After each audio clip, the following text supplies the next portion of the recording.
till I get that, till I get that, get that.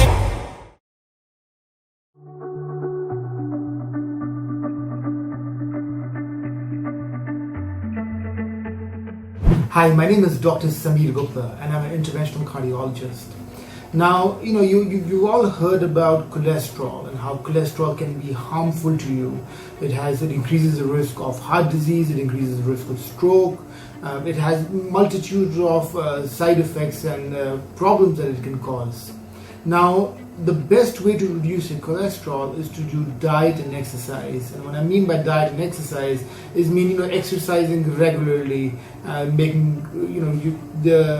American Heart Association recommends that you should do about 30 minutes of vigorous exercise 3 times a week, or you do 30 minutes of moderate level exercise like walking in a park or doing some other something that gets your heart rate up and something that makes you feel that you've done some exercise for 30 minutes 5 days a week. So that is exercise. And the second thing that can help lower your cholesterol is diet, making smart choices when you eat, reducing the intake of saturated fat, having a diet which is rich in fruits, green leafy vegetables, beans, etc. It really helps getting your cholesterol lower. But diet and exercise may not be sufficient for some people, or it may be impractical for some people. I hope it's not impractical. I hope you're all able to make adequate changes in the diet and lifestyle. But some people may not be able to get the cholesterol low enough where it reduces the risk or where it negates the risk of having heart disease. So some of you may require other medicines to reduce your cholesterol.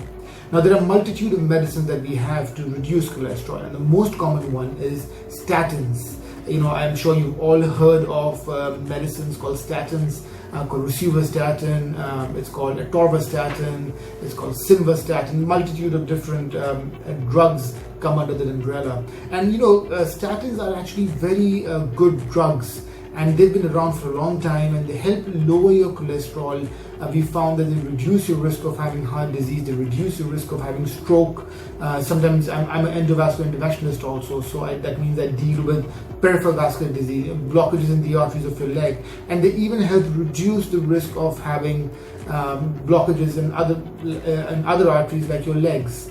So statins are an important drug, and if your doctor may recommend statin drugs, he may want to check your liver enzymes every now and then. And I know there are a whole host of side effects that you've all read about on TV and read in the news, but at the end of the day, statins are still very good drugs. They reduce your risk of having heart attacks, they reduce your risk of having strokes, and a lot of other medical problems. But diet and lifestyle is absolutely essential, and along with that, statins or other drugs for that matter may be required.